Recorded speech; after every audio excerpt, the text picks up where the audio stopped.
یعنی ایک غلطی 6 بار کر کے بھی 7ویں بار وہ اب بھی آئے ہیں، اور ہر بار اقتدار میں اس کا یہ مطلب ہے کہ مقتدرہ کی سپورٹ سے ہی آتے ہیں، ان کے پشت پناہی سے ہی آتے ہیں، ان کے دست شفقت سے ہی آتے ہیں، ان کی دی ہوئی ڈیل اور ڈھیل سے ہی آتے ہیں، اور اس بار بھی ایسا ہوا۔ یہ عرفان صدیقی صاحب خود بتا رہے ہیں، ٹھیک ہے۔ وہ کہتی نا سمٹائمز زبان کہتی تو مجھے منہ سے نکال، میں تجھے شہر سے نکالتی ہوں۔ تو شہر سے نکالنے کا مطلب کبھی کبھی دامن چاک بھی ہے، تو میرے خیال گریباں چاک ادھر بھی ہوا نظر آ رہا ہے عرفان صدیقی صاحب کیا، تو پھر اب وہ بتائیں گے آنے والے چند گھنٹوں میں جب یہ ولاگ آپ تک پہنچ چکا ہوگا، پھر وہ بتائیں گے نہیں میرے کہنے کا مطلب یہ نہیں، میرے کہنے کا مطلب یہ تھا، ٹھیک ہے جی۔ جو الفاظوں سے بہت زیادہ کھیلتے ہیں نا، اسی کے شکنجے میں آ بھی جاتے ہیں۔ جنرل راحیل صاحب سے متعلق انہوں نے نیا کٹا کھولا جی پرانا، انہوں نے کہا جنرل راحیل شریف صاحب، وہ کہتے ہیں نا شکریہ راحیل شریف کے، اس طرح سے یہی لگاتے تھے نا سر جناب، یہی سب لگاتے تھے۔ اچھا، جنرل راحیل شریف پر بولے کہ جنرل صاحب نے نواز شریف سے کہا کہ سر مجھے توسیع دے دیں، پاناما کو میں خود سنبھال لوں گا۔ تو نواز شریف صاحب نے جواب دیا توسیع نہیں دی جا سکتی، پاناما میں بھگت لوں گا، یعنی نواز شریف صاحب نے اس کے بعد پاناما بھگتا۔ مطلب ساتھ ساتھ وہ فوج کو رگڑا بھی لگا رہے ہیں، اسٹیبلشمنٹ کو رگڑا بھی لگا رہے ہیں ماضی کے معاملات در کے، اور دوسری طرف اتنے سخت اصولی موقف ان کا راحیل شریف صاحب سے متعلق، تو لندن میں بیٹھ کے جنرل باجوہ صاحب کے ایکسٹینشن کے احکامات دے رہے ہیں خواجہ آصف کو، اور اسمبلی میں کہا کہ سب چپ کر کے جائیں، اور جو لیجسلیشن قانون سازی ہو رہی ہے ایکسٹینشن والے معاملات پہ ان تمام میں حصہ ڈالیں اور جنرل باجوہ کو ایکسٹینشن دیں۔ یہاں راحیل شریف کو کہتے ہیں نہیں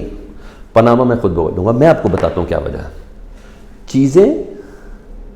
میاں صاحب کا یہ معاملہ ہے، میاں صاحب جب اقتدار میں ہوتے ہیں تو ان کی ٹون کچھ اور ہوتی ہے۔ میں غریبان اور پیر پکڑنے کی باتیں نہیں کرتا، یہ میرا لیول نہیں ہے، ان کی ٹون کچھ اور ہوتی ہے۔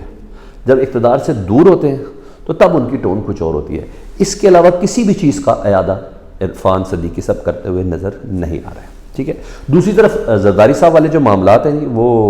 اپنے ہاتھ میں انہوں نے لے لیے ہیں، پارٹی کے راضی کر لیا بلاول صاحب کو، اور کوئٹہ میں اب جلسہ ہونے جا رہا ہے، یوم تاسیس ہے جی، وہاں پہلے صرف بلاول تھے، اب باپ اور بیٹا دونوں وہاں خطاب کریں گے، اور میں آپ کو بتا دوں راضی نامہ ہو گیا ان کا آپس میں، اور یہ کوئٹہ کے جلسے میں نا زرداری صاحب لائے عمل دیں گے یوم تاسیس پر، کہ پاکستان پیپلز پارٹی کہاں کھڑی ہے، اس کو مستقبل میں کیسے چلنا ہے، اس کی اسٹریٹجی کیا ہوگی، یہ چلنا ہے۔ مطلب بلاول صاحب نے اب تک جتنی بھی گفتگو ہوئی ہے نا کے پی کے میں پنجوں کے اوپر کھڑے ہو کے یہ ہو رہا ہے وہ ہو رہا ہے، یہ سب کی نفی کریں گے، اور جب سے ان کا انٹرویو آیا نا اس کے بعد ویسے بھی پیپلز پارٹی والے بھی خود بھی یہ سمجھ رہے ہیں کہ آنے والے انتخابات کے بعد جو بھی نتائج ہوں گے پیپلز پارٹی نون لیگ کے ساتھ مل کر حکومت بنائے گی۔ تو جناب اتنی سی بات ہوتی ہے، چھوٹے موٹے چکر لگتے ہیں دبئی کے، چیزیں ساری سیٹل ڈاؤن ہو جاتی ہیں۔ سو یہ آگے جائیں گے۔ ادھر عمران خان صاحب اور بشرا بی بی کے خلاف کیس کی سماعت تھی، خاور مانیکا صاحب نے اپنے 2 گواہ پیش کیے، پہلے بھی پیش ہوئے لیکن اس باری مدعی بدل گیا تو دوبارہ ان کو بلا لیا، اور بڑے ریڈی تھے وہ آنے کے لیے۔ ایک گواہ تھے مفتی سعید اور دوسرے تھے اون چودھری۔ ان کی طبیعت بھی نہیں خراب ہوتی کہ سر ابھی تھوڑی طبیعت سے نہیں، گھر میں کوئی مصروفیت ہے، کسی بچے کی شادی ہے، یا میں ذرا مصروف ہوں اگلی بار آیا تو نہیں، وہ جیسے بلاتے فوراً پہنچ جاتے ہیں، یہ بھی بڑی زبردست چیز ہے۔ اچھا جی، مفتی سعید اور اون چودھری نے بیان ریکارڈ کروائے ہیں،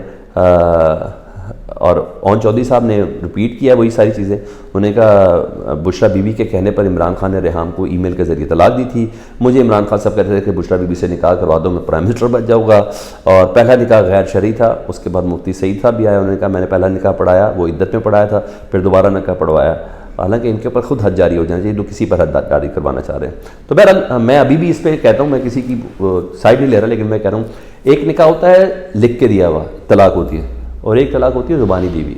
بقول بشرا بی بی کے بار بار بتا رہا ہوں کہ وہ طلاق کے بعد اپنا عدت کے ایام مانیکا صاحب کے گھر میں پورے کرنے کے بعد اپنی والدہ کے پاس آئی تھی۔